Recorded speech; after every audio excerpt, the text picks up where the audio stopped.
आदाब नाजरीन, भारत एक्सप्रेस में आपका खैर मकदम है। मैं हूं निसार अहमद खान। अयोध्या की बाबरी मस्जिद और राम मंदिर तनाज़ों के बाद और सुप्रीम कोर्ट के फैसले के बाद एक तरह से नई सियासत शुरू हो गई है। इबादत गाहों से मुताल्लिक हर मज़ाहिब के अपने अपने मुतालबात मनवाने का सिलसिला शुरू हो गया है या उसके लिए कोशिशें शुरू हो गई हैं।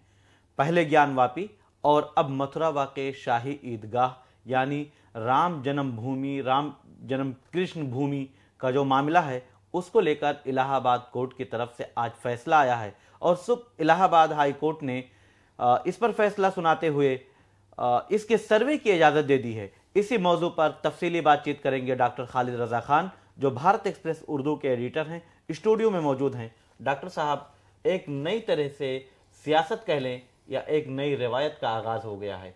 इलाहाबाद हाई कोर्ट के फैसले को आप कैसे देखेंगे?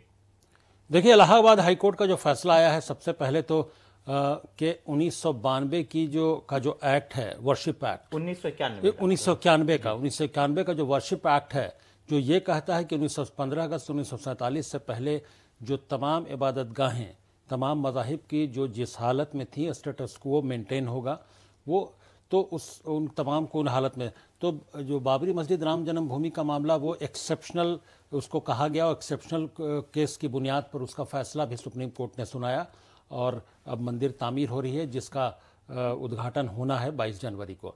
अब मामला उसके बाद हालांकि जब सुप्रीम कोर्ट से फैसला आया था तभी ये कई सेक्शंस की तरफ से नारे लग रहे थे कि अभी राम मंदिर झांकी है, काशी मथुरा बाकी है टाइप, इस तरह के नारे खामोखा की एक कंट्रोवर्सी क्रिएट करते हैं। ऐसा नारों की ज़रूरत नहीं थी। हालांकि जोश व खरोश में बहुत सारी बातें निकलती हैं, लेकिन ये जो फैसला है इलाहाबाद हाई कोर्ट का, शाही मस्जिद जो मथुरा की है और जो वहाँ का की जो मंदिर ट्रस्ट है उसके मामले के उसके तनाज़ात को लेकर, तो मुझे लगता है कि ऐसी उजलत की ज़रूरत क्या थी जब इस मामले की समाअत ऑलरेडी सुप्रीम कोर्ट में बहुत सारे मामलात इसके अभी हैं कि जिसकी अभी समाअत सुप्रीम कोर्ट में 9 जनवरी को होनी थी। तो उससे पहले इलाहाबाद हाई कोर्ट को रिस्ट्रेंट से काम लेना चाहिए था और इलाहाबाद हाई कोर्ट के चूँकि कोर्ट जो है वो कस्टोडियन है, जो कानून बनते हैं पार्लियामेंट से या असम्बलियों से, उनका असल में जो उसकी हिफाजत, उसका वॉचडॉग, उसका कस्टोडियन वो अदालतें ही होती हैं। तो अदालत जो कानून 1991 का वर्शिप एक्ट है उसकी हिफाजत कौन करेगा? उसकी हिफाजत तो अदालत ही करेगी। तो अब जो नया फैसला आया है कि अदालत ने सर्वे की इजाज़त दे दी है। सर्वे का नतीजा जो भी हो, ये तो सर्वे के बाद ही पता चलेगा, जो एडवोकेट कमिश्नर के ज़रिए सर्वे होना, जिस तरह से ज्ञानवापी मंदिर का मस्जिद का सर्वे हुआ था। तो उसके बाद हम तनाज़ात शुरू होंगे। तो मुझे लगता है कि अदालत को एक तो अपनी रिस्पॉन्सिबिलिटी के साथ तमाम जो कानून बने हुए हैं देश में उनके हिसाब से फ़ैसले लेने चाहिए, और दूसरा ये कि जब सुप्रीम कोर्ट इस मामले की सुनवाई 9 जनवरी को करना है, 9 जनवरी 2024 को, तो उसका इंतज़ार कर लेना बेहतर होता। ये मेरी राय है अपनी। जी डॉक्टर साहब, लेकिन जो आपने अयोध्या तो बस झांकी है, काशी मथुरा बाकी है का आपने जो जिक्र किया, उसके बाद ये जो चीज़ें चल रही हैं तो क्या उसी का हिस्सा हैं कि एक तरह से जो सुप्रीम कोर्ट का फैसला अयोध्या वाक़े जो राम जन्मभूमि या बाबरी मस्जिद की बात करें कि उसका जो फैसला था वो उसका भी आपने जिक्र किया कि वो एक्सेप्शनल था, उसका एक अलग मामला था, लेकिन उसके बाद ये जो चीज़ें चल रही हैं तो क्या अदालतें भी इस पर क्यों इस तरह का फैसला आप ले रही हैं, जबकि 91 का जो वर्शिप एक्ट है वो मौजूद है, तो ये उसकी भी खिलाफ वर्जी है? मुझे लगता है कि 1991 का जो वर्शिप एक्ट है उसकी अदालत ने उसको नज़रअंदाज करके ही इजाज़त दी है, ऐसा मेरी राय है। मैं कोई कानून का एक्सपर्ट नहीं हूँ, लेकिन एक लेमैन के तौर पर, एक सहाफ़ी के तौर पर जो रिपोर्ट्स हम लोग पढ़ते हैं और जो तमाम चीज़ें आती हैं उस बुनियाद पर मैं ये कह रहा हूँ कि हो सकता है कि मेरी बात में कुछ गलतियों का इम्कान हो, क्योंकि ये मामला कानूनी है। लेकिन 1991 का जो वर्शिप एक्ट है उसके हिसाब से अदालत को उसका पास रखना नहायत ही ज़रूरी था, अदालत को रखना चाहिए था और इसकी और इंतज़ार कर लेना चाहिए था सुप्रीम कोर्ट के जो 9 जनवरी का 2024 में जो सुनवाई होनी है, उसमें सुनवाई के बाद क्या होता है, सुप्रीम कोर्ट क्या अपना ऑब्जर्वेशन देता, उसके बाद इलाहाबाद हाई कोर्ट कुछ इकदाम कर सकता था।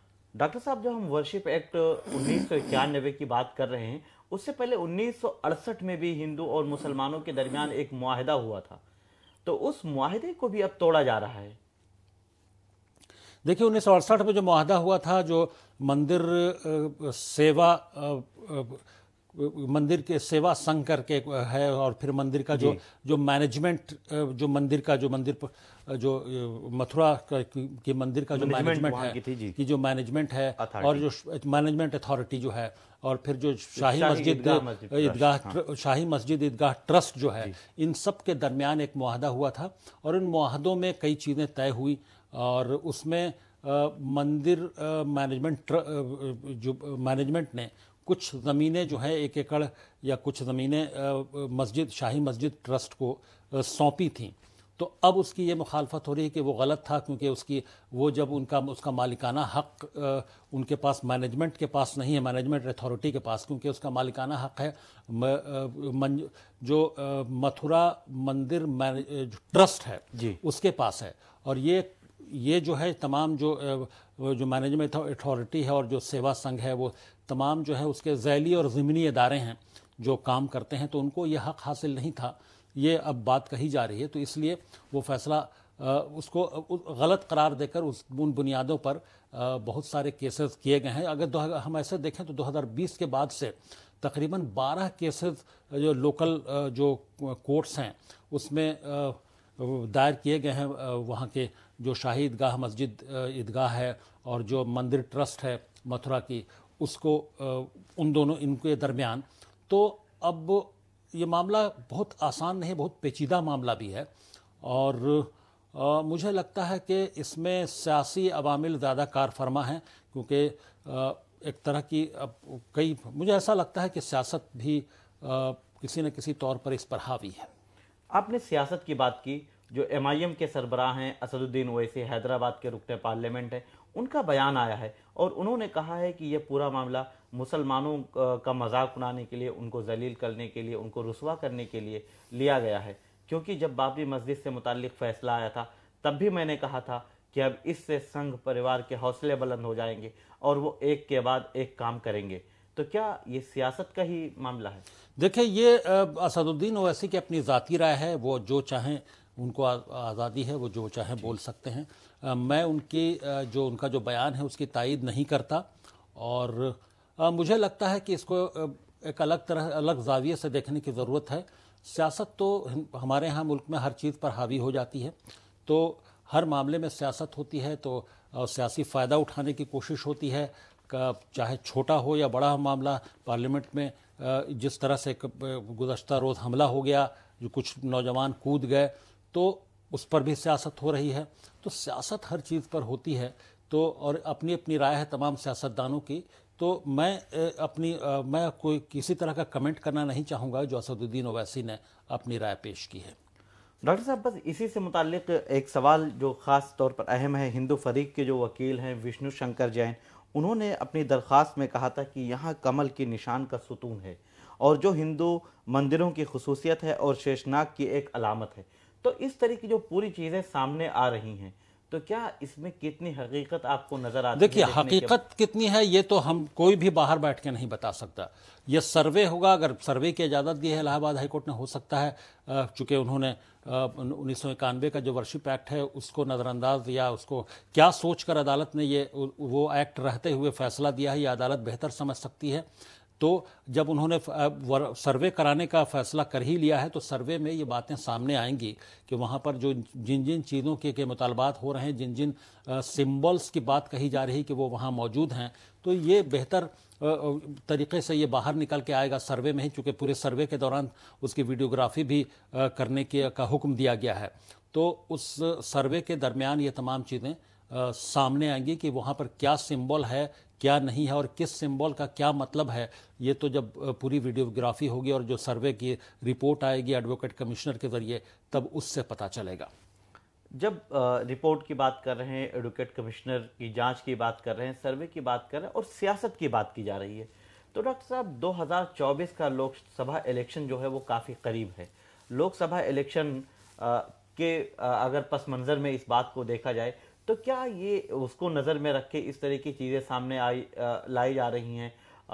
देखिए, मैंने पहले भी कहा कि सियासत हर चीज़ पर होती है। हमारे यहाँ सियासत हर छोटी बड़ी चीज़ पर सियासत होने लगती है। तो इसलिए चाहे वो, और अगर मजहब का मामला है तो और जज्बातियत होती है उसमें, और इस पर और सियासत तेज़ होने लगती है, पोलराइजेशन होने लगता है। तो इससे इनकार नहीं किया जा सकता कि इस मामले पर भी सियासत पहले भी हुई और अब भी हो रही है, और आइंदा भी कई मामलात को लेकर सियासत होती रहती है। तो सियासत चूँकि तमाम हम लोगों के ये कहें कि श्रेष्ठ में दाखिल है, तो सियासत तो होती है और होगी। ठीक है, बहरहाल डॉक्टर साहब आपका बहुत बहुत शुक्रिया। इलाहाबाद हाई कोर्ट का जो फैसला है और सर्वे कराने की इजाज़त दे दी गई है, इस पर दोनों तरफ से बयानबाजी भी हो रही। एक तरफ खुशी का माहौल है तो दूसरी तरफ गम का माहौल है। लेकिन अब देखने वाली बात ये होगी, और जो कानूनी माहिरीन हैं उनको इस पर गौर करना होगा, क्या 1991 का जो वर्शिप एक्ट है उसकी मुखालफत या उसकी खिलाफ वर्जी होने लगी है। अगर उसकी खिलाफ वर्जी है तो इसके लिए अदालत का सहारा भी लिया जा सकता है। लेकिन अगर 1991 के वर्शिप एक्ट को मद्देनज़र रखते हुए ही अदालत ने फैसला लिया है तो फिर इसका सर्वे होने में भी कोई बुराई नहीं हो सकती है। बहरहाल आप देखते रहें भारत एक्सप्रेस और हमें दें इजाज़त। हमारे यूट्यूब चैनल को आप सब्सक्राइब करें, लाइक करें और शेयर करें। हमारी वीडियो पसंद आए तो अपनी राय भी देते रहें।